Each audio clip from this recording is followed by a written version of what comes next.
Buena tarde, bienvenidos a este espacio, los profesionales nos explican. Vamos a esperar que se vayan conectando.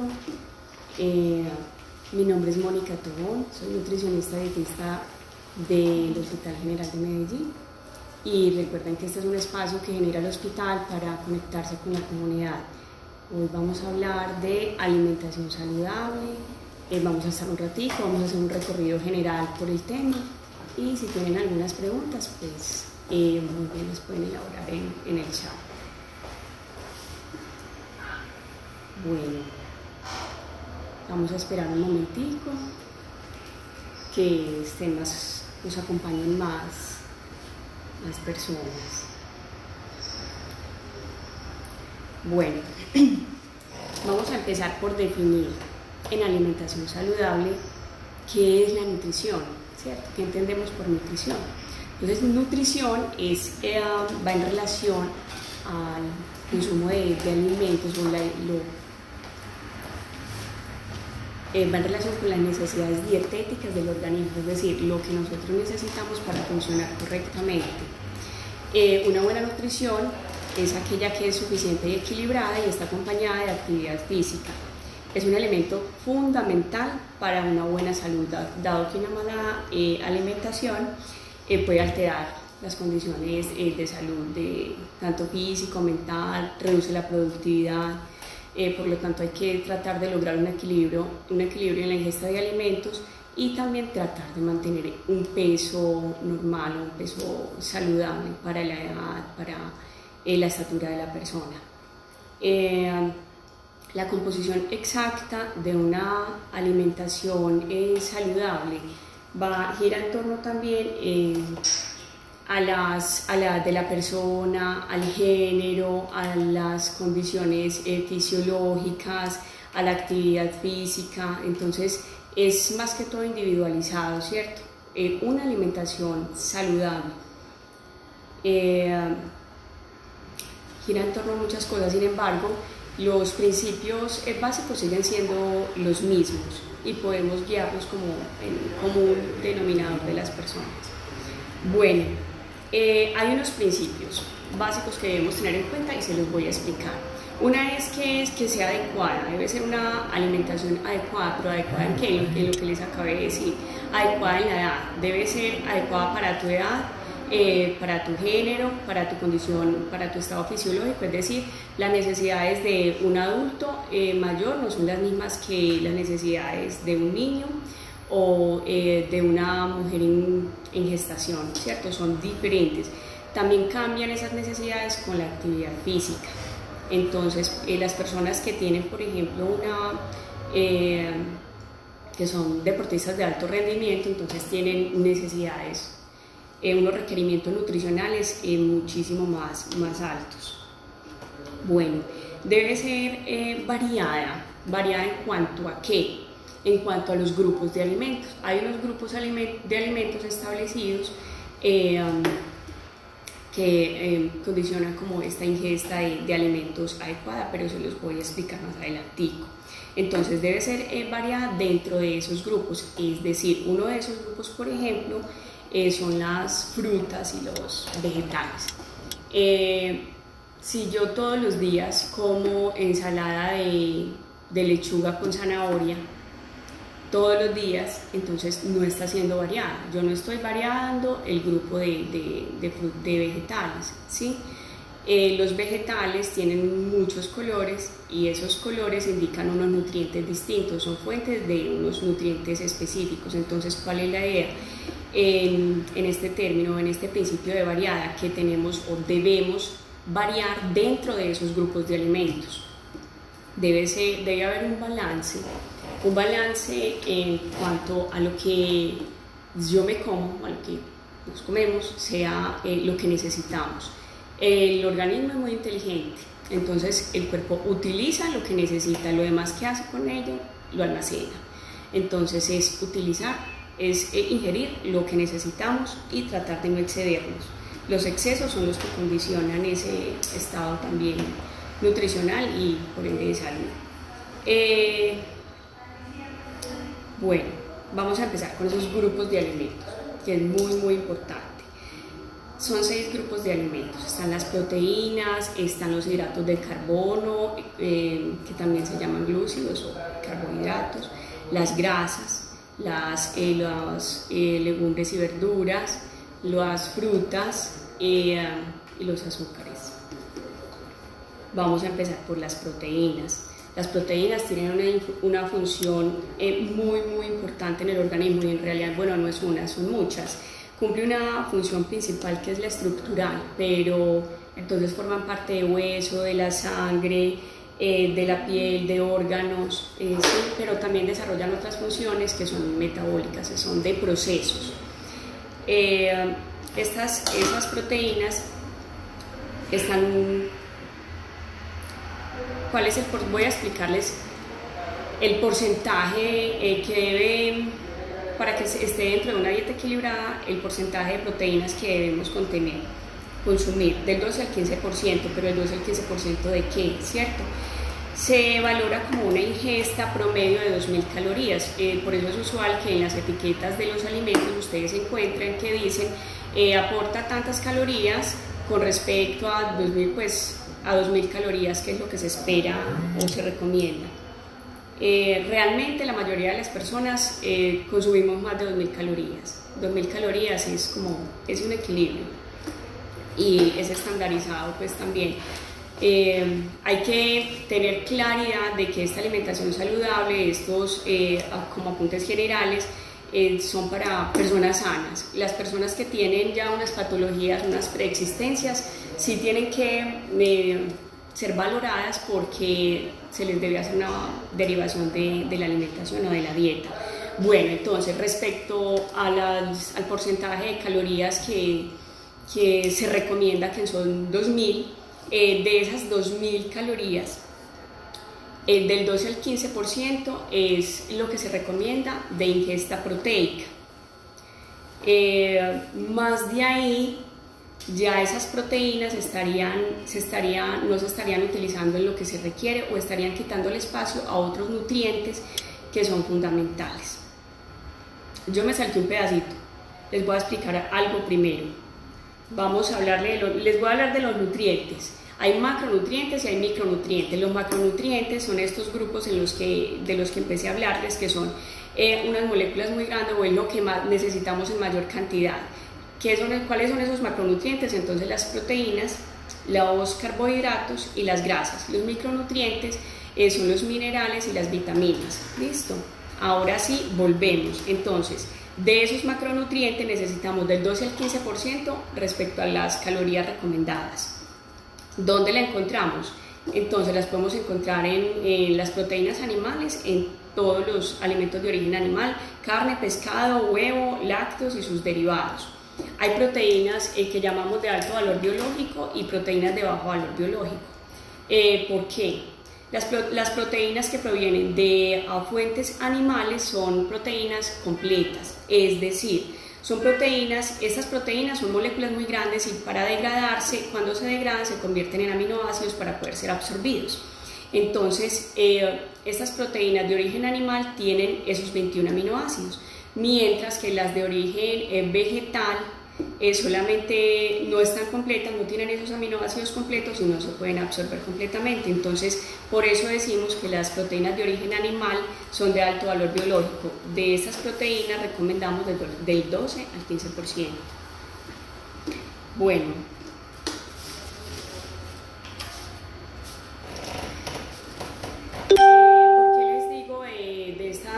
del alto y el poco valor biológico? Porque también pienso en las personas, por ejemplo, que tienen una restricción, que no consumen proteínas de origen animal, y tienen que hacer un equilibrio en la dieta para poder cubrir esos requerimientos. Digamos, los cereales, por ejemplo, son escasos en lisina, en un aminoácido que se llama lisina, y las legumbres en metionina. Entonces, ¿qué es lo que deben hacer estas personas que son vegetarianas o que no consumen pues casi alimentos de origen animal? Deben hacer esa relación, ese balance. Entonces, para llegar siquiera a completar ese requerimiento de proteína, tiene que unir, si va a comer lentejas, entonces una las lentejas con el arroz, porque el arroz tiene mayor contenido de lisina que los otros cereales, entonces le va a quedar la proteína pues un poco más compleja. Esas proteínas, además, las de alto valor biológico, es fundamental consumirlas por el aporte de vitaminas, sobre todo la vitamina del complejo B, la vitamina B12, que es fundamental para que se puedan absorber otras vitaminas, ¿cierto?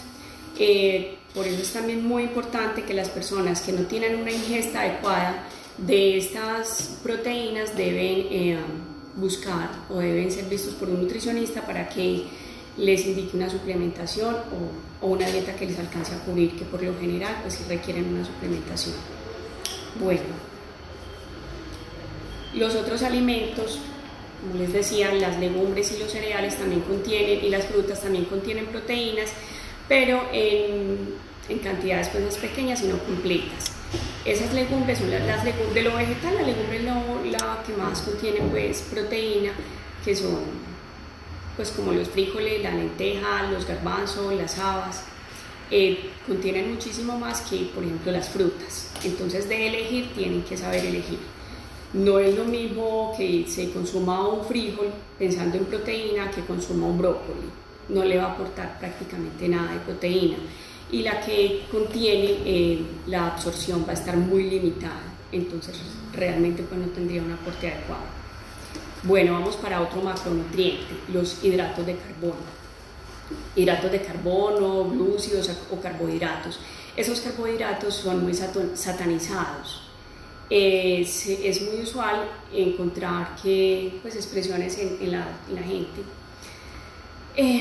como, no, es que yo no como carbohidratos, es que los carbohidratos me engordan, y no, realmente ningún alimento, ningún nutriente de estos engorda, a no ser de que se consuma en exceso. Ahí es donde está la dieta equilibrada, balanceada, consumir lo que necesitamos. Si consumimos más cualquier tipo de nutriente, se va a acumular. Bueno, entonces los hidratos de carbono su función principal es ser la primer fuente de energía, es lo que el organismo toma primero para producir energía, ¿sí? Entonces son muy importantes, tanto así que el porcentaje dentro de esas 2000 calorías, el porcentaje recomendado va del 50 al 55%. Entonces recordemos que las proteínas del 12 al 15 y los carbohidratos del 50 al 55%. Bueno, un detalle que tampoco les había dicho, y es que las proteínas por cada gramo aportan 4 calorías, los carbohidratos por cada gramo aportan 4 calorías, entonces vamos haciendo la cuenta. ¿Dónde están contenidos? Los cereales, entonces el arroz, el maíz, la papa, la yuca, el plátano, todos los cereales que se me escapan, la avena, todas las frutas, las verduras, todo esto son carbohidratos, ¿sí? Hay dos grupos de carbohidratos, entonces están los carbohidratos complejos y los carbohidratos simples. Los carbohidratos complejos son todos los de fuente natural, como los que acabé de mencionar, todos los cereales, las frutas y las verduras. Y los carbohidratos simples, y esos carbohidratos porque son complejos, porque son moléculas muy grandes, son moléculas que vienen completas y que para degradarse necesitan mucho más trabajo del organismo y demora mucho más la absorción. Los carbohidratos simples son moléculas más sencillitas y que el organismo las degrada pues súper rápido. ¿Cuáles son esos carbohidratos simples? Entonces los azúcares, los dulces, la bollería, la miel. Entonces hay que ser cuidadosos, leer las etiquetas de los alimentos porque hay mucha azúcar oculta. Por ejemplo, las salsas tienen un contenido alto de azúcar, los enlatados, hay que fijarse qué es lo que consumimos. Bueno, son de especial cuidado en personas, por ejemplo, que tienen diabetes o que tienen prediabetes. Deben cuidarse especialmente de esos carbohidratos simples. También está el índice glucémico, que me imagino pues que eso lo han escuchado mucho y sobre todo las personas que, como mencioné, tienen el azúcar alta en sangre. El índice glucémico va relacionado directamente con esos carbohidratos. Entonces, a mayor complejidad del carbohidrato, pues más se va a demorar en la absorción y va a ir a sangre más lentico. Entonces va a subir ese azúcar en sangre muchísimo más lento que si se consume azúcar. Entonces, los alimentos procesados tienden pues, a tener un índice glucémico muchísimo más alto que, por ejemplo, una verdura, un vegetal. Bueno, que no se me quede nada importante. Tenemos también, por ejemplo, la fibra. La fibra no es un nutriente como tal, pero sí es indispensable dentro de esa alimentación saludable. ¿Por qué? Porque es reguladora. Ayuda a mantener el funcionamiento correcto del intestino. Aparte de eso, ayuda a barrer el colesterol y también a regular el azúcar en sangre. O sea, es muy importante. Entonces, ¿dónde está contenida la fibra? Y también hay varios grupos, está la soluble y está la insoluble. ¿Dónde encontramos esa fibra insoluble? En las frutas y en los vegetales, son las cáscaras más que todo. Son celulosas y semicelulosas, que son no se digiere, el organismo no se digiere, entonces por eso ayuda tanto a ese tránsito, porque barre, limpia y regula, ayuda al tránsito. No es recomendado, pues si la persona tiene, por ejemplo, diarrea de este tipo de fibra, no debe consumir, porque entonces le va a favorecer más ese tránsito. La fibra soluble retiene más agua, entonces si hay diarrea voy a consumir fibra soluble. En este caso, por ejemplo, en donde están, en la guayaba, que es pectina, por eso cuando las abuelas, y es un dicho común, si hay diarrea démosle guayaba, ¿cierto? Si hay diarrea démosle plátano, porque tiene pectinas, tiene fibra soluble, entonces ayuda a formar ese óvulo fecal. También es importante entonces para ayudar a controlar la obesidad, por lo que acabo de decir. Vamos con otro macronutriente, las grasas. Las grasas muy importantes y también muy satanizadas, ¿cierto? Muy importantes. Tienen, aparte de muchas otras funciones, una función principal que es la de energía, es la forma como el organismo almacena energía, ¿cierto? Él es muy inteligente. Entonces esa energía él no la va a desperdiciar, y si consumimos mucha grasa, pues ¿el qué hace? Almacena. ¿Y dónde la almacena? El adipocito. Entonces donde empieza uno a notar que está consumiendo grasita de más, que se le empieza a llenar el tejido adiposo, entonces empieza el perímetro abdominal a avanzar, a crecer, claro, porque es que el organismo está guardando, está haciendo reserva. Y sobre todo si somos mujeres, porque biológicamente las mujeres estamos preparadas por lo de la fertilidad, tenemos la tendencia de almacenar mucha más energía. Bueno, entonces hay varios tipos de grasas. Están las grasas de origen animal, grasas de origen vegetal, las hay no sanas de los dos lados, ¿cierto? Y como siempre desde el principio les he dicho, todo es en la justa medida, depende de la cantidad que comas. ¿Cuáles son esas grasas? Entonces están las grasas saturadas, las monoinsaturadas, las poliinsaturadas, las insaturadas. ¿Por qué se llaman así? Se llaman así es dependiendo de una estructura química que no les voy a explicar en este momento, pues no nos vamos a complicar y tampoco hay tiempo, pero entonces las que son mono, poli, insaturadas tienen una estructura química que hace que el cuerpo las pueda desdoblar más fácil y las utilice. Esas son súper importantes porque aparte de que pasan a ser estructuras de membranas celulares, también son sustratos para formación de hormonas. Deben estar presentes en la dieta, o sea, no es que digamos que fulano, perano le dijo, no, es que las grasas son muy malas, o yo leí que las grasas son muy malas, entonces yo voy a sacar todas las grasas. de mi alimentación, no puedes sacar las grasas, porque entonces vas a tener deficiencias de vitaminas que son liposolubles, es decir, vitaminas que son grasas y que necesitan de esas grasas para poder entrar en el organismo y para poder ser metabolizadas por el organismo. Como cuáles vitaminas súper importantes y súper condicionantes, como la vitamina A, la vitamina D, la vitamina K y la E, ¿cierto? Entonces debe estar contenida en nuestros alimentos. ¿De qué grasa nos tenemos que cuidar? De las saturadas, definitivamente. Las grasas poliinsaturadas, por ejemplo, ¿dónde están presentes? Tenemos el aguacate, el aceite de canola, las semillas.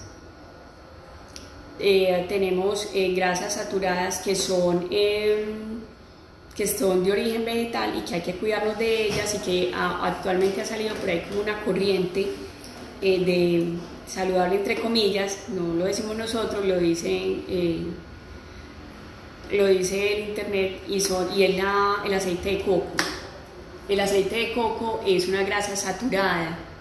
La grasa saturada, como ya les expliqué, tiene una estructura muy firme. El organismo no es capaz de degradar esa grasa y la acumula. Entonces, si cambiaste el aceite de canola, el aceite de girasol por ese aceite de coco que te recomendaron, hiciste un cambio mal hecho, porque no estás haciendo nada, te estás llenando de grasa. Eso se te acumula en las arterias, te puede conducir a enfermedades cardiovasculares. ¿Dónde más están estas grasas saturadas? A nivel industrial, en todo lo que es refinería, en el horneado, en todas estas cosas horneadas, en las frituras, pero cuando se convierten en las frituras saturadas. Cuando un aceite se somete a una temperatura muy alta, ese aceite ya perdió ese enlace insaturado y ya se convierte en saturada, es decir, que se vuelve dañino. Entonces esa grasa no se puede absorber. Por eso una de las recomendaciones siempre va a ser: no consuma fritos, consuma asado al vapor o salteadito.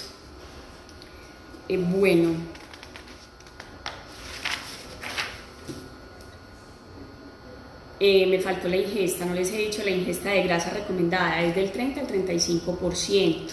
Como la grasa tiene tantas calorías, tiene 9 calorías, aporta 9 calorías por cada gramo que nos consumimos, entonces realmente la porción de grasa es muy pequeña.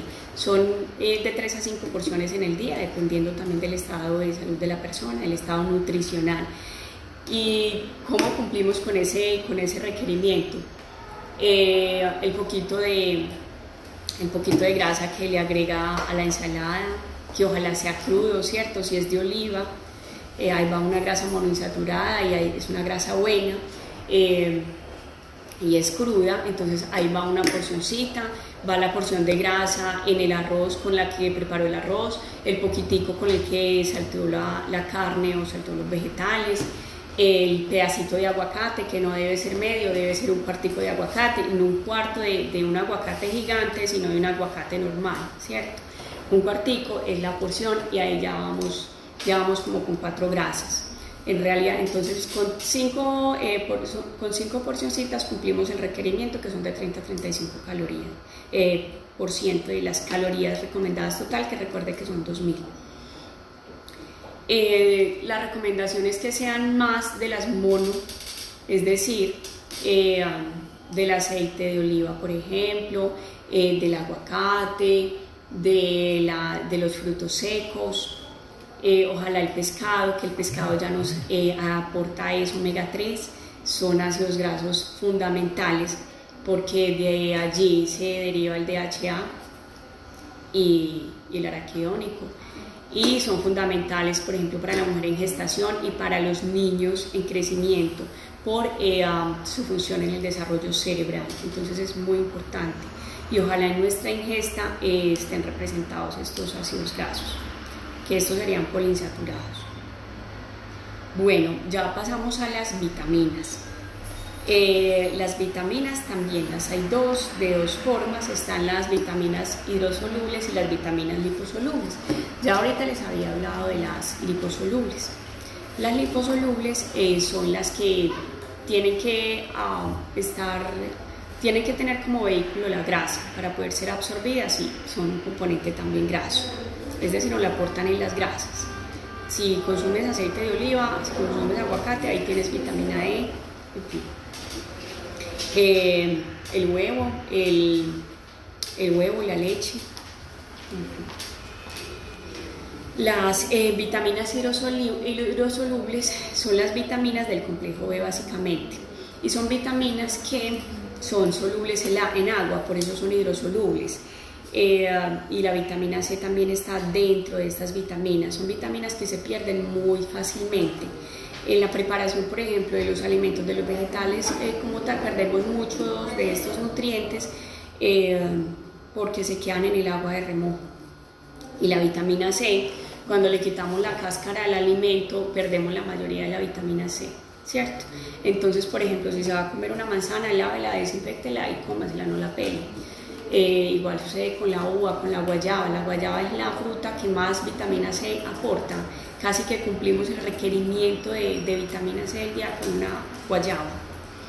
Los minerales son sustancias inorgánicas que se necesitan en muy pequeñas cantidades, pero que son fundamentales para procesos dentro del metabolismo, de todas esas reacciones que tiene nuestro organismo para poder funcionar.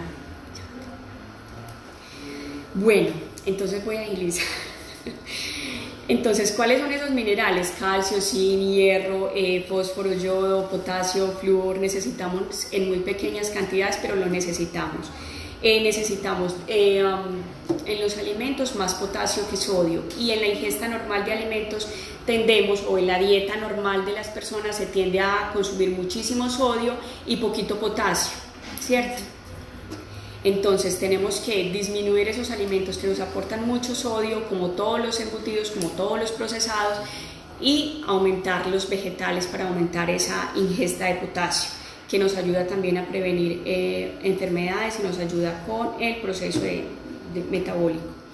Bueno, están las verduras y las hortalizas, que ya los habíamos mencionado. Las verduras y las hortalizas nos aportan vitaminas y minerales, por eso son fundamentales, porque dentro de los otros micronutrientes prácticamente no las tenemos. Tenemos las vitaminas liposolubles, pero nos quedamos corticos en las otras. Bueno, para recordar y para ir terminando ya, entonces, una alimentación saludable es aquella que es adaptada a cada persona y que contiene de todos los grupos de alimentos. Entonces tiene carbohidratos, proteínas, vegetales y frutas, y tiene también vitaminas y minerales contenidas pues en las frutas y las hortalizas. Y tiene también grasa. No se les olvide que la grasa es muy importante. Ya vamos con las hojas. Bueno, recuerden que la ingesta calórica debe estar equilibrada con el gasto. Yo no puedo comer más de lo que me gasto, porque entonces va a haber un exceso de calorías. Reduzca el consumo de azúcares simples, que aportan muchísimas calorías. Si ustedes dejan el consumo de gaseosas, el consumo de jugos de cajita, van a encontrar que les va a disminuir el peso en una cantidad, o sea, se van a impresionar. Dejen la gaseosa y van a ver mejores resultados que con todas las dietas que tal vez hayan hecho por ahí por internet. Bueno, los hábitos alimentarios sanos comienzan desde los primeros años de vida, en realidad desde la gestación. La alimentación de la mamá condiciona la salud y el estado nutricional de ese niño para toda su vida. Si esa mamá tiene un estado nutricional adecuado, ese niño va a nacer con un estado nutricional adecuado. Y si cuidamos la salud, la nutrición de ese niño, va a ser un adulto con menor riesgo de enfermedades cardiovasculares, de enfermedades no transmisibles como la diabetes, la hipertensión, el síndrome metabólico, las enfermedades cardiovasculares en general. Entonces, cuidemos los niños, y cuidando los niños vamos a cuidar los adultos del mañana, y vamos a reducir estos índices de enfermedades crónicas no transmisibles, que los tenemos altísimos, pero es por la alimentación. Dime qué comes y te diré qué padeces. Entonces, aliméntate bien y eso te redundará en un beneficio importantísimo para tu salud. Bueno, recordemos también, para mantener esa ingesta saludable. Cocinemos, hay que preferir cocinar al vapor en vez de freír, asado o salteado como les decía. Retiren la sal de la mesa para quitar esa tentación del consumo de sal, a bajar un poquito esa sal.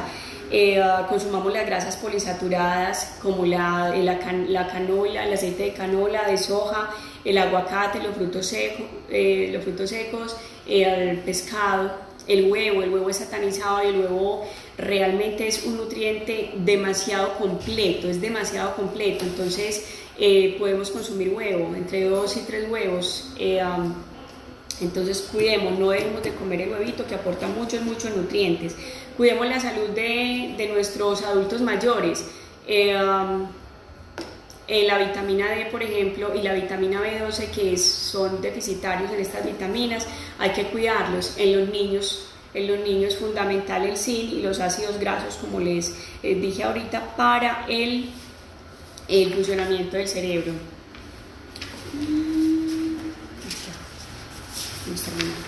Bueno, ya preguntitas, no sé. Bueno, y las mujeres en gestación, recuerden los nutrientes que les mandan su médico, el ácido fólico, el hierro, el calcio, es súper importante, sobre todo el ácido fólico, porque evita efectos del tubo neural. ¿Qué quiere decir eso, mamá? Que entonces hay menor probabilidad de que su bebé nazca con una deformidad. Tómese el ácido fólico, consuma vegetales verdes como el brócoli, no cocinado, al vapor, 5 minuticos. Igual que todos los vegetales, 5 minutos y nada más, porque si no, no aprovechamos los nutrientes, se pierde todo. Los vegetales por eso los tenemos que consumir crudos, así en ensaladita, porque si no perdemos los nutrientes. Esas vitaminas y esos minerales se van a convertir en carbohidratos y ya no nos van a servir. Ejemplo, en la sopa, que es una harina más. Doctora, ese de Sara nos pregunta, ¿qué opina sobre los dulces y sobre no comer carnes rojas y lácteos? Bueno, Sara, sobre los dulces, como ya expliqué ahorita, los dulces son hacen parte de los carbohidratos simples. Si te gustan los dulces, date gusto con un dulce, ¿cierto? Entonces, un dulcecito en el día, pero no entonces la gaseosa, el jugo de cajita o el postre todos los días, la cantidad de azúcar en el café, la agua panela. No, mide los dulces que te vas a comer, que sean 3 porciones en el día. Si son de porciones de azúcar, entonces son 2 cucharitas de azúcar. Si es el agua panela, consúmala simple. Si ya tomo agua panela, pues no le eche azúcar al café, no tiene necesidad. Si ya te tomaste el agua panela y te tomaste el café con azúcar, la aromática o el yogur o el jugo de cajita, pues no coma el dulce, porque ya se está excediendo. Recuerde que son calorías que se absorben muy rápido, ¿sí? Y que por ende, si lo que consumes es dulces, vas a sentir hambre muy rápido también, y otra vez va a consumir más y más y más, entonces ahí se te va a redondar. En cuanto a las carnes rojas también están satanizadas, ¿cierto? No es la carne, no es el alimento lo que te enferma. Sí, yo sé que hay estudios que dicen que el consumo de carne roja puede generar un mayor riesgo de algunos tipos de cáncer. Pero esto es si consumes mucha, es decir, si te sientas y al almuerzo te comes 300 gramos de carne y a la comida también 300 gramos de carne, ¿cierto? Ya ahí sí te estás excediendo, porque el tamaño de la porción recomendado por la OMS incluso es de 70 gramos. Nosotros en Colombia lo manejamos con 100 gramos, pensando en una nutrición mixta, en un aporte proteico mixto, es decir, animal y vegetal. Entonces no son malas, son súper importantes. ¿Por qué? Porque las carnes rojas aportan vitamina B12, fundamental para la producción de eritrocitos. Si no comes carnes rojas, entonces vas a estar bajita en esa vitamina B12 y es probable que te dé anemia, y si te da anemia te va a provocar o va a desencadenar otros factores, factores que te van a conducir a unas enfermedades, ¿cierto? Entonces es importante, pero comer moderadamente, las porciones que necesitamos, todo en la justa medida. Súper importante consumir la carnita roja. Y no se requiere mucho, son 2-3 porciones por semana y con eso es suficiente. Dani Cataño nos pregunta, ¿qué son azúcares añadidos? Azúcares añadidos son los que se utilizan, Dani, para conservar los alimentos. Es muy usual porque es que, digamos que a las bacterias no es que les guste demasiado el azúcar, entonces si te das cuenta, las conservas están en un ambiente dulce, ¿cierto? Entonces los azúcares añadidos son todos los que están en esos alimentos que no sabemos que están allí o que no deberían estar allí, pero ahí están. Por eso es importante leer las etiquetas de los alimentos, qué cantidad de azúcar tiene. Entonces tiene sacarosa, que tiene glucosa, que tiene generalmente en jarabe de maíz, ¿cierto? En forma de miel y en forma de glucosa. Generalmente los ponen como en esos términos, pero se deben colocar en las etiquetas, entonces no consumamos los alimentos hacia ciegas, no, lea la etiqueta. Ese de Sara tiene otra pregunta. ¿Qué opinas de los ayunos intermitentes? El ayuno intermitente funciona dependiendo de, ¿cierto? Es individualizado y debe estar regulado por un nutricionista experto en el tema. ¿Por qué? Porque no es que vas a coger de internet y vas a mirar y voy a hacer yo el ayuno, no, porque es que número uno no sabes cómo está tu estado nutricional, y cuando hablo del estado nutricional no quiero decir únicamente el peso, no me refiero únicamente al peso, no sabemos cómo tienes las proteínas, cómo estás de nutrientes, pero a nivel bioquímico, ¿cierto? Que realmente como se analiza, como sabemos si estamos completamente saludables. No es únicamente el peso, podemos estar con un peso adecuado pero estar llenos de grasa, ¿cierto? Entonces hay que orientarse por un experto y puede funcionar pero orientado, porque ese ayuno intermitente, cuando hacemos ayunos, el organismo entra en un proceso metabólico complejo, entonces por eso debe ser dirigido por un experto, porque si no te vas a terminar enfermando. Bueno, doctora, Diana nos tiene una última pregunta. ¿Cómo se deben desinfectar las frutas y las verduras? Muy importante, Diana, eso es súper importante. Entonces, en casa puedes hacer, primero lavar, ¿cierto? Lavar con jabón como si fuera un plato, con el jabón de cocina. Lo que yo recomiendo, con el jabón de cocina enseguida las juegan bien, y en una coquita ponen en un litro de agua, le van a agregar unas 3 goticas de cloros, el cloros que compran en la tienda, 3 goticas. Pero entonces, si van a utilizar cloros, es súper importante que tengan con qué medir las goticas, porque o si no puede resultar tóxico, ¿cierto? Pero es el método más efectivo. Si no hay forma de tener seguridad, si no hay seguridad de que vamos a echar esas 3 goticas, porque no vamos a echar al chorrito, al que yo calculo, al ojo, no, porque es que el ojo es muy subjetivo y se nos puede ir un chorrito muy grande. Entonces, con vinagre, agua diluida en vinagre, también con bicarbonato, preferiblemente. Bueno, ya se nos terminó el espacio, espero que haya sido clara, que les haya quedado como esos tipsitos en la mente. Recuerden contar las calorías. Más o menos una persona con un peso adecuado necesita 30 calorías por kilo diario, entonces cuenten sus calorías. Recuerden que la proteína tiene 4 por cada gramo, las grasas tienen 9 por cada gramo, los carbohidratos 4 por cada gramo, entonces empiece a contar sus calorías y a medirse en la ingesta de alimentos. Varíe sus grupos, coma de todas las frutas y vegetales que pueda, consuma las crudas porque son vitaminas y minerales que van a fortalecer su sistema inmunológico y van a prevenir enfermedades o van a ayudar a que su organismo luche contra esas enfermedades de una manera más eficiente. Muchísimas gracias y que estén muy bien. Gracias por conectarse.